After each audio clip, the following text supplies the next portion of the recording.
You'll cook for everyone? Tuna, I hope. Though I actually ate too much tuna today. It's too much tuna. I wish I could do that accent. How did I manage to eat too much tuna? Well, I came home and I got some rice out of the rice maker and I put tuna in it. And then I put some extra sharp white cheddar cheese in it and I ate it. And it was very yummy.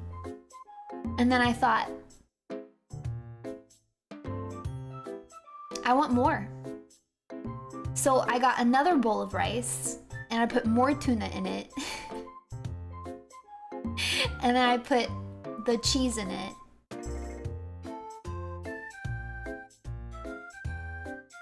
And about like 1/4 through the bowl, I was like, I'm full.